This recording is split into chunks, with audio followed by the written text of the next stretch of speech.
Morning. This is the House Committee on Commerce and Economic Development. Today is Friday, February 27th at 9 a.m. And as is our custom, we get a report from our legislative interns on Friday mornings. And so I don't know which one of you want to go first, but okay, Bailey. Bailey sent report. It's in documents if you want to follow along. Good morning. My name is Bailey Davis. I'm the committee intern from Norwich. This week I went over the funding mechanisms surrounding CTE. Of course, it's like, you can get into a whole rabbit hole here, but of course, in the time I have here, I'm going to try to do kind of a crash course on some of the funding models like throughout the country. So I've actually used some of the research I talked about a few weeks ago on the ECS Education Commission of the States. They have that data set that I showed, I think it was 2 weeks ago. And I specifically filtered it by the funding mechanism. That's one of the variables that they have in there. And so that's broken up into four different categories: student-based funding, a hybrid model, a resource-based funding, and then there's also another category for states that may not fill or may not fit into one of those categories and might kind of have certain aspects of all three. So for student-based funding, obviously there are some nuances to this. Again, it's I can't go over every single state, but for the most part, student-based funding typically refers to funding based on the number of students enrolled in whatever center that is. Vermont made some changes to that through Act 127, which just kind of promoted more like equality depending on where the location is. But of course, like I said, there's nuances to each of those systems. So it's not like say the system in Arizona is going to be the same as the system here in Vermont. But generally speaking, they can be for the most part wrapped up in that category. Then there's cost-based funding. And so what that does is it provides like the cost of like equipment, materials, and special supplies. And so it takes a kind of a whole, I guess, cost approach to where it's not just talking about the student necessarily, like the tuition for the student. It's talking about, well, if I have this number of students, how many teachers do I need? How many, let's say, like, laboratory equipment, how much lab equipment do I need? How much this, that, the other do I need? And then the hybrid model kind of combines aspects of both of those into its funding mechanism. It's kind of similar to the ones that aren't identified, but except it draws more from those first two categories. And of course, I mean, if you pull up my report, I have like every single state listed that falls into each of these categories. And now, granted, this is from ECS, so they analyzed this. But it is from 2023, and I know some states have made changes to their funding model since then, and I'll go into a little bit of that. So Texas, for example, introduced a three-tier system. So what that does is it provides it puts certain industries and certain professions into tiers. So it says, okay, well, we need more. It's needs-based, it's demand-based. So if there's a need for, say, welders or plumbers or electricians, they're going to put that in a higher tier relative to, say, like other professions. So it assigns funding based on that. So Indiana did something as well in regards to funding. Obviously, they established career scholarship accounts. It allows students to receive 5,000 state funds that can be used towards the pursuits of those careers. Florida does something kind of similar. It has a $1,000 bonus for every student who earns a certification in like a high demand industry. And so another thing I want to mention too, again, I can't really go over everything just for the interest of time, but Massachusetts, I lived in Massachusetts, Connecticut in particular, in comparison to Vermont. And that's because here in Vermont, a lot of these CTA centers aren't necessarily in and of themselves school districts. Instead, they offer certification, and then obviously the student would then go on to earn their degree as well, or their high school diploma. In Massachusetts and Connecticut, and I know, obviously I'm from Massachusetts, they do it to where the technical schools, the CTE centers are their own districts and they issue their own diplomas. So it allows them to receive funding like a normal school district. And it allows them to not be secondary to those school districts in terms of funding. And so, yeah, like I said, workforce alignment is something that Vermont could do as well, just like Texas, because particularly here where we have, somewhat sparse resources compared to a big state like Texas, it's important to prioritize that funding. Another thing I think that's important to mention is that, and again, there's more information here if you guys want to read through it. But another thing I want to mention real quick is some states do something and they take the funding for education, and as opposed to giving it to the school districts and then use per student on a per student basis, they just take it off the top from the CTE center so that they dedicate it to CTE. So that way, when school districts send kids, they're more likely to send kids because they know that that's not going to come out of their funding. There's already money set aside for that. So I think that's something important to mention as well. So at this point, I'll just open up to any questions. I know it's definitely, I definitely didn't do it justice here, but we'll wrap it. So. I'm just curious about the Texas with the tiered. Yeah.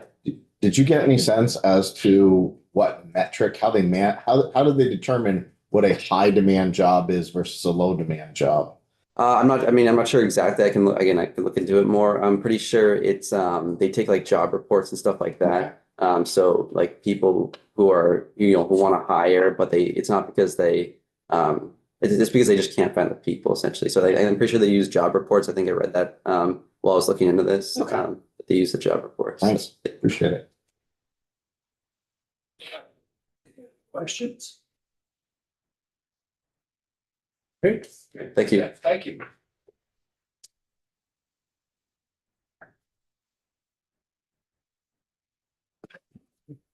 All right, good morning. Cabot Sales, UVM intern. I will be going over the Senate Committee Economic Development as usual. Report should be in there. I'm not going to go over every point on here, but if you're in, Report, do you think? There, just get added. I sent it in.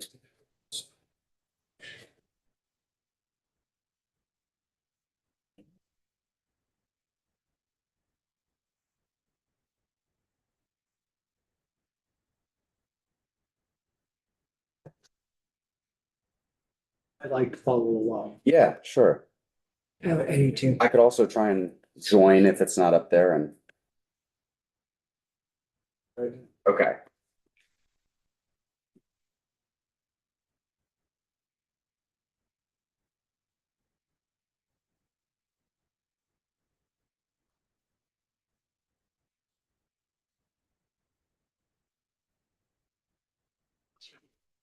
Okay, that's good. I guess it's been great again. Next week. Well, no, the week after next week. Okay. Yes, so next week's town meeting.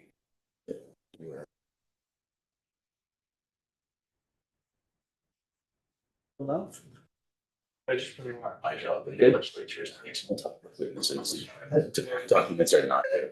That's it. You're doing fantastic. There's generally a bit of a delay to populate. Right. I know. There. There it is. Okay. Interpersonal. All right, got it. All right, we up? Thank you. Okay, great.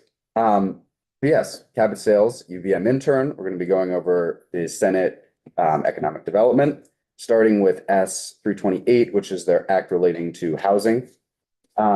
They discussed municipal housing targets and planning. And I'm not going to go through every point yet, but if you'd like to look at more, but one I'm going to talk about is the down payment assistance tax credit. They are proposing a 5-year extension for the tax credit and a possible increase of $100,000 in allocation for that. And there's broad support from the committee for that. They also discussed the Vermont Housing Special Fund, which would authorize the state treasurer's office to increase the economic development credits they currently offer from 10% to 12.5% of the state's cash balance. And then the interest from those additional loans would be used to create a Vermont Housing Special Fund that could bulk purchase offsite constructed housing. There was some concern from the committee over the risk associated with that. They also discussed HOAs and some zoning considerations for multi-unit housing.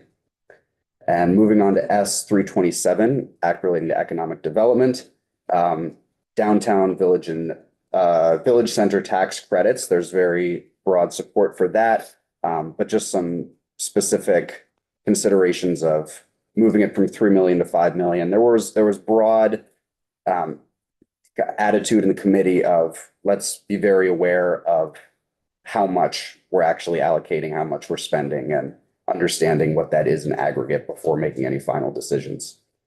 There was strong support for the small business and or allocations towards business support systems like the Vermont Small Business Law Center, Small Business Development Center, and Vermont Professionals of Color Network. There was also discussion of a $295,000 allocation to Common Good Vermont. There were concerns over nonprofit bureaucracy and that allocation, and they suggested that Common Good Vermont makes their case to House Commerce for that funding. There was strong support for brownfields remediation, an outdoor recreation economic impact study. They were proposing a $200,000 allocation for that. And there was strong support for the study, but some questions as to whether current existing funds can be used for that instead of an additional allocation.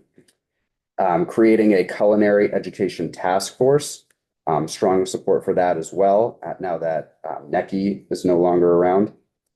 International trade, they were supporting $150,000 for the Montreal office. Some uncertainty about hiring a full-time rep for Taiwan, but they talked about contracting a representative as needed.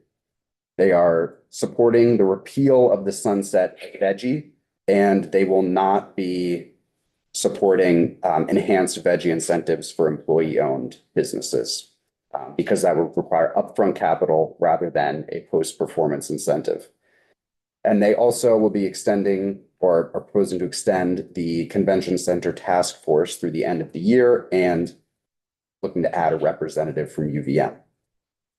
And finally, we talked about S230, an act relating to flexible working arrangements. What they discussed was adding teachers to be eligible under the Vermont Parental and Family Leave Act and the Federal Family and Medical Leave Act, because teachers work hours outside of the traditional day that can make it hard to prove that they've worked enough hours. So they would be assuming teachers are eligible. And they also discussed self-attestation as qualifying victims of domestic violence, sexual assault, and stalking as being eligible as well. So that's it. Can I answer any questions?